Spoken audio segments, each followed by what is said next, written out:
Dear student, এই ভিডিঅ'টোত মই আজি অৰ্থাৎ 26/6/2025 তাৰিখে অনুষ্ঠিত হৈ যোৱা যোৰহাট জিলাৰ ক্লাছ 10ৰ ফাৰ্ষ্ট ইউনিট টেষ্ট 2025ৰ ছায়েন্সৰ কুৱেশ্যন পেপাৰখন ডিছকাছ কৰিবলৈ আগবাঢ়িছোঁ।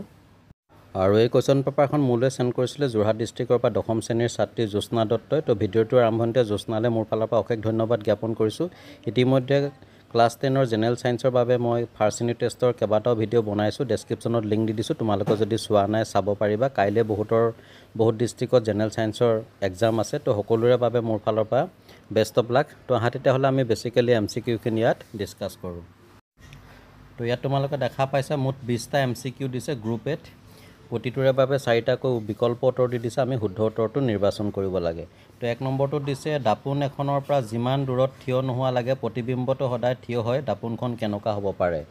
তো ইয়াত আমাক 4টা অপশ্যন দি দিছে আৰু এই অপশ্যনসমূহ যদি চাওঁ ইয়াৰ ভিতৰত শুদ্ধ অপশ্যনটো হ'ব অপশ্যন ডি, সমতল নতুবা উত্তল, প্লেন অৰ কনভেক্স।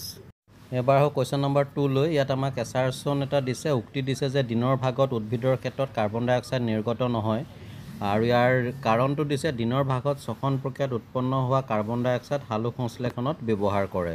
ইয়াত আমাক যিটো উক্তি দিছে এইটো সত্য হয়, আৰু ৰিজন যিটো দিছে এইটোৱে উক্তিৰ সম্পূৰ্ণ শুদ্ধ ব্যাখ্যা আগবঢ়াইছে। গতিকে ইয়াত শুদ্ধ অপশ্যনটো হ'ব অপশ্যন এ আৰু আৰ দুয়োটা সত্য, আৰু আৰ হৈছে এৰ শুদ্ধ ব্যাখ্যা। নেক্সট দিছে কুৱেশ্যন নম্বৰ 3ত AL মৌলটো পৰ্যাবৃত্ত তালিকাৰ কোনটো পৰ্যায়ৰ বৰ্গত আছে। ইয়াত AL মানে হৈছে এলুমিনিয়ামৰ কথা কোৱা হৈছে। তোমালোকে দেখা পাইছা এইটো হৈছে AL অৰ্থাৎ এলুমিনিয়াম, এইটো হৈছে পৰ্যাবৃত্ত তালিকাৰ 3য় পৰ্যায়, আৰু এইটো হৈছে 13 বৰ্গত আছে। গতিকে ইয়াত আমাক যি 4টা অপশ্যন দি দিছে তাৰ ভিতৰত শুদ্ধ অপশ্যনটো হ'ব অপশ্যন বি 313। ইট মিনছ পৰ্যায়টো হৈছে 3 আৰু বৰ্গটো হৈছে 13। কুৱেশ্যন নম্বৰ 4ত দিছে অনুচক্ৰিকাই সহায় কৰে। আমাক অপশ্যনে দিছে পাচনত বি ৰেচনত, চি তেজ গোট মৰাত, ডি শ্বসনত। অনুচক্ৰিকাই সদায় তেজ গোট মৰাত সহায় কৰে। আমি যিটো ক'ৰবাত কটা চিঙা কৰিলে ওপৰত যিটো কলা এটা চুকুৰা বান্ধে এইটো হৈছে অনুচক্ৰিকা। গতিকে ইয়াত শুদ্ধ অপশ্যনটো হ'ব অপশ্যন চি তেজ গোট মৰাত। নেক্সট কুৱেশ্যন নম্বৰ 5ত দিছে পাইৰভেট অণুৰ ভাঙনৰ ফলত কাৰ্বন ডাই অক্সাইড H2 অৰ্থাৎ পানী আৰু শক্তি ক'ত উৎপন্ন হয়। আমি পাইছিলোঁ যে 6টা কাৰ্বনযুক্ত গ্লুক'জ অণু ভাঙি 3টা কাৰ্বন অণুযুক্ত পাইৰভেট অণুৰ সৃষ্টি হয়, আৰু এই পাইৰভেট অণুৰ ভাঙন ঘটে মাইট্ৰকণ্ড্ৰিয়াত, যাৰ ফলত কাৰ্বন ডাই অক্সাইড পানী আৰু শক্তি উৎপন্ন হয়। So here the correct option is option C, mitochondria অৰ্থাৎ মাইট্ৰকণ্ড্ৰিয়াত। নেক্সট আহিলে question number 6 electronic configuration of O2- অৰ্থাৎ O- আয়নৰ ইলেক্ট্ৰনীয় বিন্যাস হ'ল। ইয়াত শুদ্ধ অপশ্যনটো হ'ব অপশ্যন চি 2,6। তো 7 নম্বৰ দিছে গাড়ীৰ পিছফালে চোৱা দাপোনৰ ক্ষেত্ৰত বিবৰ্ধনৰ মান। আমি জানো যে এই ক্ষেত্ৰত বিবৰ্ধনৰ মান সদায় 1তকৈ কম হয়। গতিকে শুদ্ধ অপশ্যন হ'ব অপশ্যন এ <1, 1তকৈ কম। নেক্সট আহিলে question number 8 the enzyme present in our saliva is called, অৰ্থাৎ আমাৰ লালটিত থকা উৎসেচকবিধৰ নাম। Option A lipase, B amylase, C trypsin, D pepsin. তো ইয়াত আমাক যি 4টা অপশ্যন দি দিছে তাৰ ভিতৰত শুদ্ধ অপশ্যনটো হ'ব option B amylase. Next question number 9ত দিছে আপতন কোণৰ মানতকৈ প্ৰতিহৰণ কোণৰ মান বেছি হ'ব যদি পোহৰ ৰশ্মি প্ৰৱেশ কৰে। অপশ্যন এ পানীৰ পৰা কাছলৈ, বি কাছৰ পৰা হীৰালৈ, চি বায়ুৰ পৰা পানীলৈ, ডি কাছৰ পৰা বায়ুলৈ। আমি জানো যে পোহৰ ৰশ্মি ঘনতৰ মাধ্যমৰ পৰা লঘু মাধ্যমলৈ প্ৰৱেশ কৰিলে আপতন কোণৰ মানতকৈ প্ৰতিহৰণ কোণৰ মান সদায় বেছি হয়। গতিকে এই ক্ষেত্ৰত শুদ্ধ অপশ্যনটো হ'ব অপশ্যন ডি কাছৰ পৰা বায়ুলৈ। কুৱেশ্যন নম্বৰ 10ত এটা উক্তি দিছে, এছাৰশ্যন দিছে চিলিকন এটা ধাতুকল্প, আৰু কাৰণটো দিছে চিলিকনে কেৱল অধাতুৰ ধৰ্ম দেখুৱায়। ইয়াত চিলিকন এটা ধাতুকল্প এই উক্তিটো সত্য হয়, আৰু ৰিজন যিটো দিছে চিলিকনে সদায় কেৱল অধাতুৰ ধৰ্ম দেখুৱায় এইটো কিন্তু সত্য নহয়। গতিকে দেখা পাইছোঁ যে ইয়াত শুদ্ধ অপশ্যনটো হ'ব option C A is true but R is false, অৰ্থাৎ এ সত্য কিন্তু আৰ অসত্য। নেক্সট আহিলে কুৱেশ্যন নম্বৰ 11। কুৱেশ্যন নম্বৰ 11ত দিছে এখন গোলাকৃতিৰ দাপোন আৰু এখন ক্ষীণ গোলাকৃতিৰ লেন্স প্ৰত্যেকৰে ফকাছ দৈৰ্ঘ্য 15 চেণ্টিমিটাৰ। দাপোন আৰু লেন্সখন হ'ব অপশ্যন এ দুইখন উত্তল, বি দুইখন অৱতল, চি দাপোনখন অৱতল লেন্সখন উত্তল, আৰু অপশ্যন ডি দিছে দাপোনখন উত্তল আৰু লেন্সখন অৱতল। লেন্স আৰু দাপোন উভয়ে অৱতল হ'ব। গতিকে ইয়াত শুদ্ধ অপশ্যনটো হ'ব অপশ্যন বি বোথ কনকেভ, অৰ্থাৎ দুইখন অৱতল। কুৱেশ্যন নম্বৰ 12লৈ হীৰামুৰি ধৰিলে আমাৰ মাংসপেশীত তলৰ কোনটো জমা হয়। Option A carbon dioxide, B alcohol, C lactose, D lactic acid. তো ইয়াত আমাৰ শুদ্ধ অপশ্যনটো হ'ব অপশ্যন ডি লেক্টিক এচিড। 13ত পুনৰ এটা এছাৰশ্যন দিছে, উক্তি দিছে যে লেন্সৰ ক্ষমতাৰ SI একক ডায়েপ্টাৰ।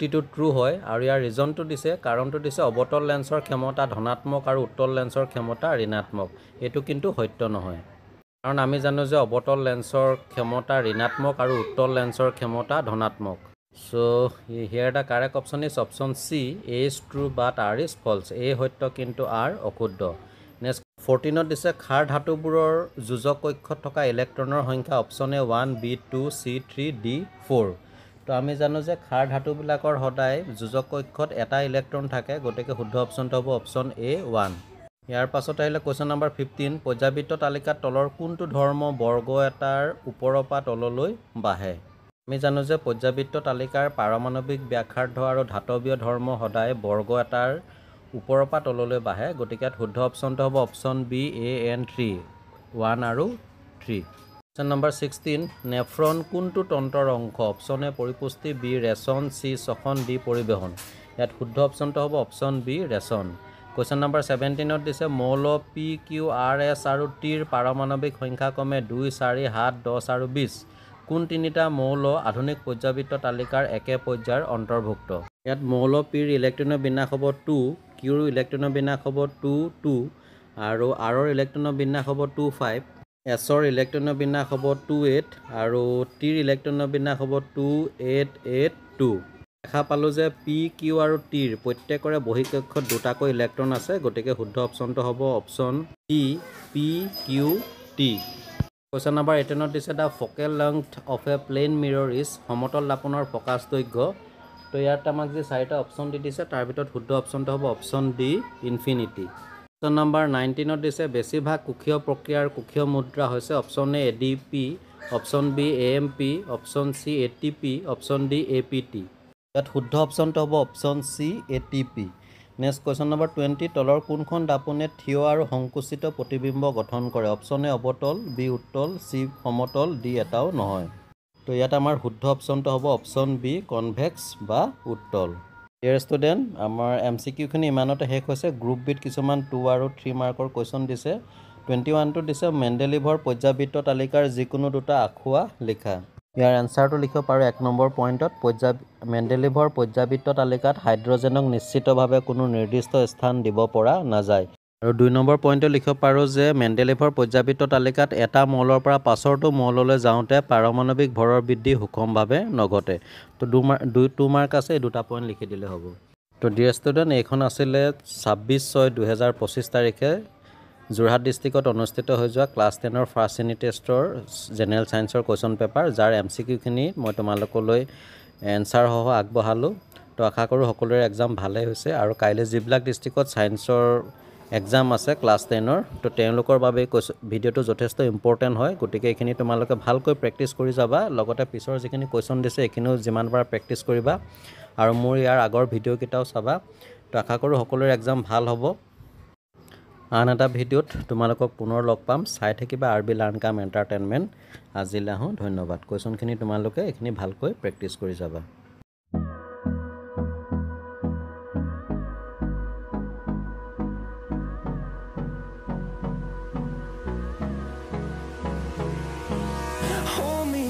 Till I get up, time is barely on our side. I don't wanna waste what's left. The storms we chase are leading us, and love is all we'll ever trust. Yeah, no, I don't wanna waste what's left. And on we'll go, through the wastelands, through the highways, till my shadow turns to sun rays.